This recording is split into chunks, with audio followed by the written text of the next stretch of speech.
This happened almost 20 years ago, when I was 18 years old. I still lived with my parents, even though I had just graduated from high school. I had just bought a new laptop, and after I was done getting it set up, I posted my old one on Craigslist. It was only 2 years old, but back then, that meant it was pretty outdated. It was a Dell PC with decent specs, and it was almost $2,000 brand new. I was asking only $500, because newer laptops at the time were a lot better. After listing it online, I didn't have to wait long for a response. A guy named Corey messaged me, interested in the laptop, but wanting to see it first.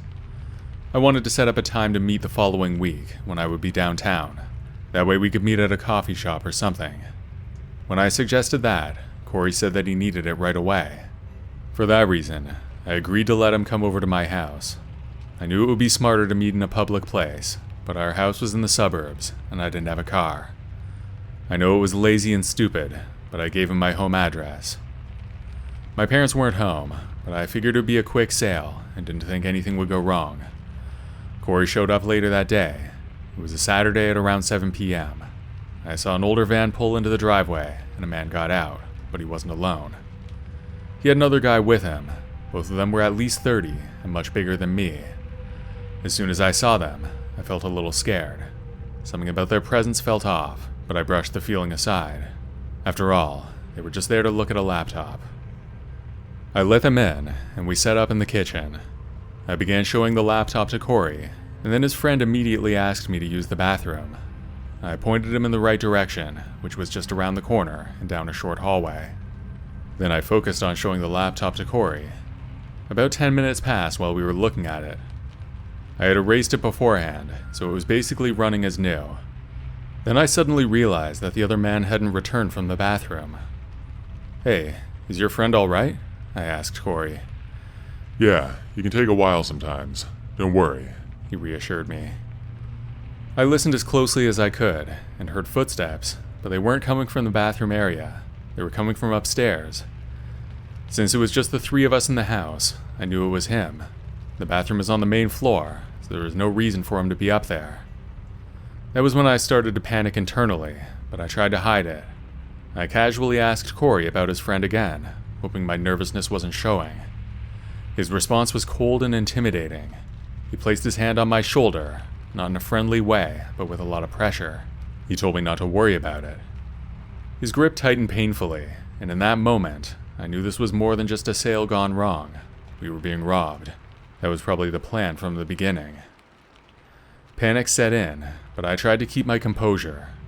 I told Corey to take whatever they wanted and just go, but he didn't let go. His grip on my shoulder felt hard. It was like a threat, and I started to shake. I knew I had to act fast.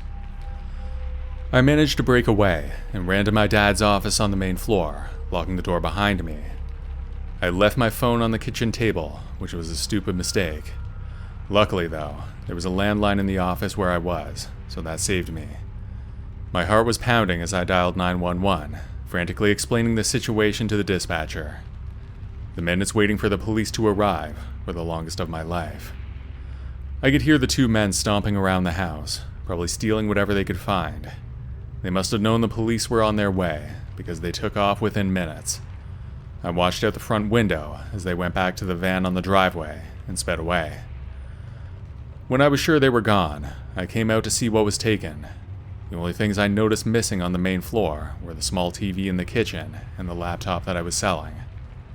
However, I later found out that most of my mom's jewelry was taken, as well as at least $200 in cash. The cops showed up about 10 minutes after the robbers left. They stayed for a while, but then they left without making any promises. It was pretty unsatisfying. That was the last I ever heard from the police about what happened. I reached out to them several times, but they never got back to me. When my parents and sister got home, I had to explain what happened. They all thought I was joking at first, because I have a dark sense of humor, but when they found out it was real, they were mad too.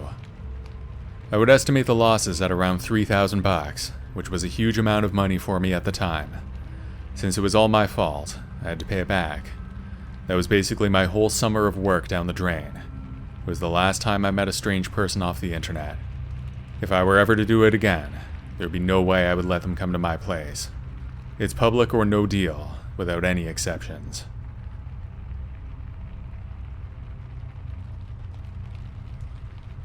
About 10 years ago, I had a really creepy experience. I own my house, which is a duplex, and I live on one side while renting out the other. It's an old house that looks rough on the outside. The interior is nicely updated, though. There are 3 bedrooms in each house, and only a single bathroom, which is at the top of the stairs.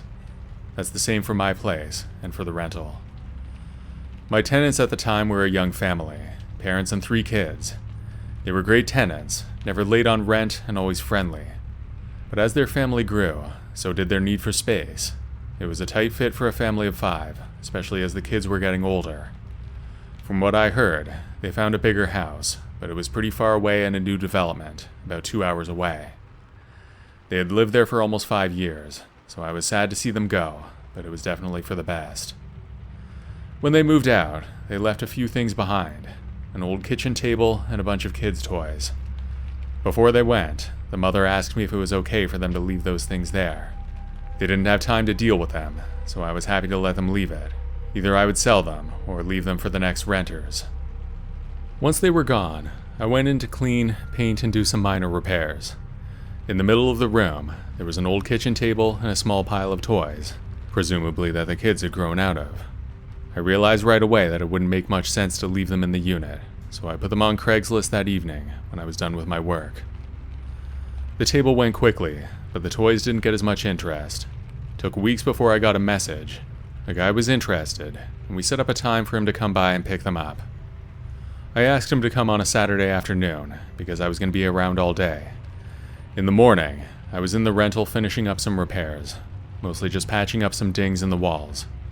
By lunchtime, I was in my side of the duplex. That was when I heard a car pull up. Peeking out the window, I saw a beat-up old truck that looked like it was from the early 90s. It was loud, and I could see a faint cloud of smoke surrounding it. The guy who stepped out was a normal-looking middle-aged guy, average height, wearing a baseball hat and sunglasses. As he walked up to the house, I thought there was something off about him. He moved slowly, but other than that, I can't put my finger on why I was alarmed by him. When he finally came to the door, I had already walked up to it and went out. I went over and said hi. "Hi, I'm here for the toys," he said. "Sure, they're just inside," I replied, leading him into the rental where the toys were piled up. I motioned for him to come into the next room, but he didn't follow. Instead, he lingered in the doorway, eyes scanning the room. "Where are the kids?" he asked abruptly. "They moved out," I told him. "That's why we're selling the toys." His face then changed. It wasn't exactly disappointment, but more like annoyance. "I just wanted to say hi," he muttered. I didn't say anything to that, just shot him an awkward smile, and tried to lead him into the room where the toys were. Again, he didn't come with me. He just stood in the doorway, pouting like a child. His interest in the kids was creepy, but I thought I could be being too paranoid. "Do you still want the toys?" I asked, hoping he would just take them and leave. I was only asking $20 for the lot, but I really just wanted them gone. Still standing in the doorway, his eyes were fixated on the floor when I looked back at him. But then he looked up and said no. Then he walked out without another word. At that moment, he still hadn't even seen the toys. It was very sudden the way he took off. The man didn't even pretend to be interested in the toys. I don't know if he was going to kidnap the kids or something. It's hard to see how he was planning that, since he knew there would be an adult there. Maybe he was coming to scope them out and make a move another time. Or maybe I'm reading too much into it. After he left, I locked the door and stood there, trying to shake off the uneasy feeling. I wondered if I should call the cops, but what would I say? A guy came to pick up some toys and asked a weird question. My brother-in-law is a police officer, so I called him to ask for advice. He told me that although the story was creepy, there wasn't anything that could be done. The reality is that no laws were broken. Still, I think that guy needed to be watched, and I worry about what he might get up to.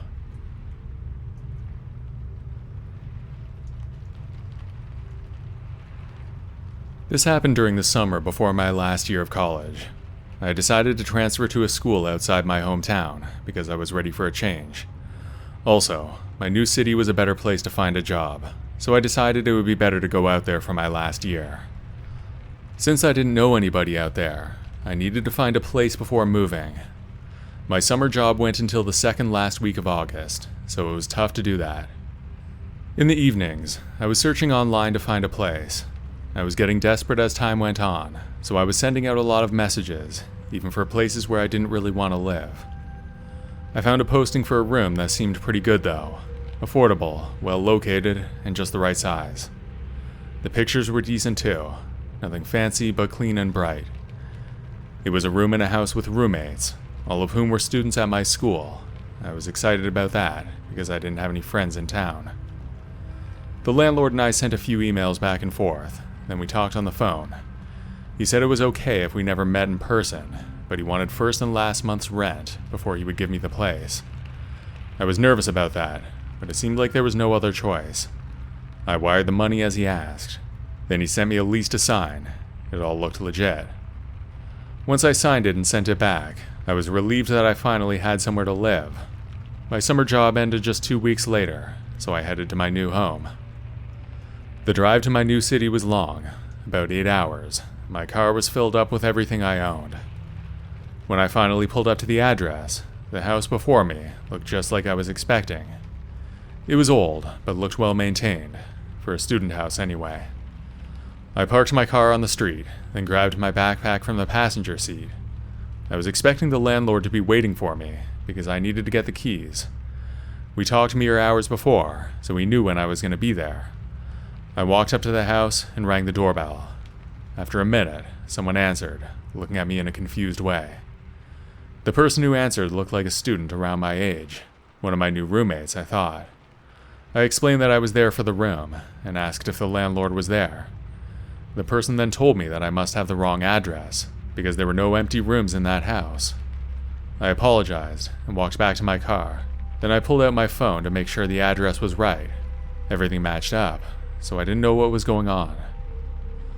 I tried calling the landlord, but he didn't answer. That's when it hit me. The guy I'd been talking to didn't own the house. He was a scammer who'd taken my money and left me stranded. I was out a lot of cash, with nowhere to stay, in a city where I knew no one. I felt foolish, angry, and utterly alone.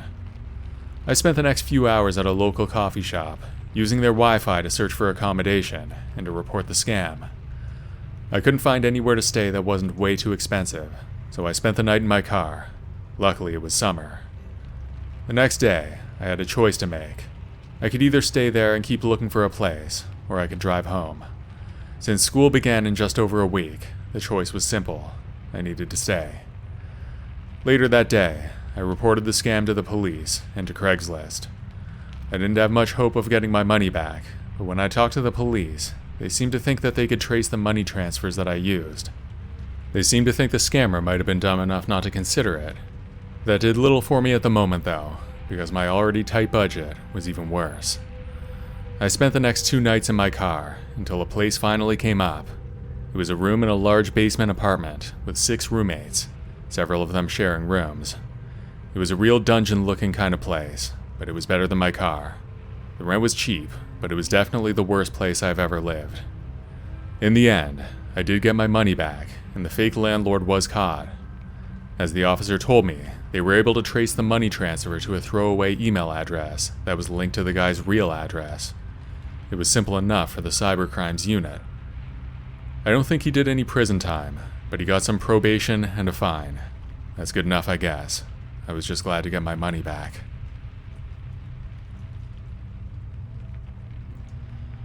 I went to college from 2006 until 2010, and this happened in the summer between my first and second year. I had spent the first 3 months of the break working for my dad, but our contract ended at the beginning of August. With no more work, I decided to move to the city where I was going to school and spend the last month of my break there. My friends and I had a house that we were already paying rent for, so that's where I was going to go. I had 2 roommates, and neither of them were in town yet, so I was basically alone almost every day. Most of my time was spent binge-watching the TV show Lost on my laptop. That got old after a while, so I started looking for work. Since it was only about a month before school started, I couldn't really find a full-time job. Instead, I was after random odd jobs on Craigslist and our school's message board. I had done a few days of work here and there. One guy hired me for the day to clean up some construction mess, mostly just sweeping up after the contractors left.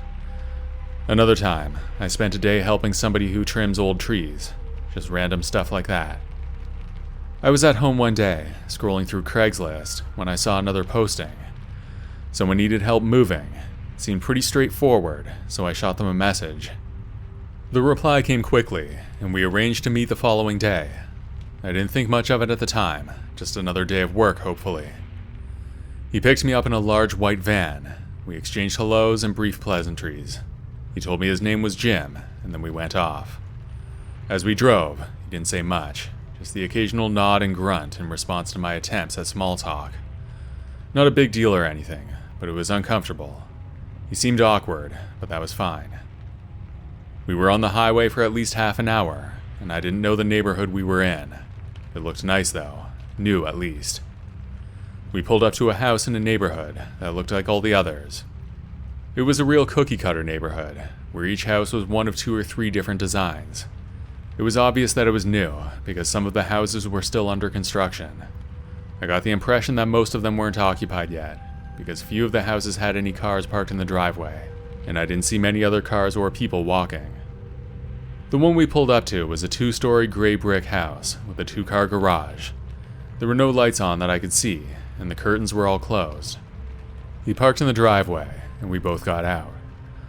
I headed to the front door, expecting him to follow and ring the doorbell, but he didn't. Instead, Jim told me to wait and disappeared around the back. I remember thinking it was odd, but waited anyway. Maybe he was checking if the back door was unlocked or something. Finally, he reappeared and opened the front door from inside, motioning for me to come in. The house was nice, but something was off. There were no boxes, no packing tape, none of the usual moving chaos. It looked like a really nice, almost perfect house. It was spotless, and it had the feel of a model home. We started with the TV, a big bulky thing that took both of us to carry, then some furniture. We carried them out to the van, and before I knew it, we were full. There was a nagging feeling in the pit of my stomach the whole time, though. I knew something wasn't right. Since it was such a new area, why would anybody be moving out? Stuff happens, but that was definitely strange. Also, for how much stuff there was, it would probably take us another 10 van loads at least. When we were heading back to the van, I was really suspicious of Jim. Come to think of it, I had no proof that he was even working for the people who owned the house. I didn't know how he got in through the back, but if he had a key, then why not use it on the front door? I wanted to get out of there and call the cops, because I was almost sure that this was a robbery. I pulled out my flip phone and pretended to read a text message. Then I turned to Jim and said something important came up, but he was on to me. I made a break for it, bolting down the street. I could hear him shouting behind me. I looked back and saw him get into the van as I was running down the street. I sprinted faster, and the sound of the van was close behind. I went through some yards, hopping over fences, anything to put distance between me and that van. I lost him after a couple blocks, then ducked behind a shed and waited until the sound of the van faded. Once I felt safe, I called the cops from my Motorola Razr flip phone. They confirmed the worst. The house's owners hadn't moved in yet. Their stuff was set up by the moving company and an interior decorator, but they weren't even in the country. I'd unknowingly helped in a robbery. At that moment, I thought I could get in trouble for what I did. I asked the police over the phone if I was in trouble, but they assured me that since I didn't know, I would be fine, especially since I called in to report it. After interviewing with the cops, I told them everything I knew. I didn't have the license plate for the van, but with the information I gave them, they were able to track down several sources of security footage.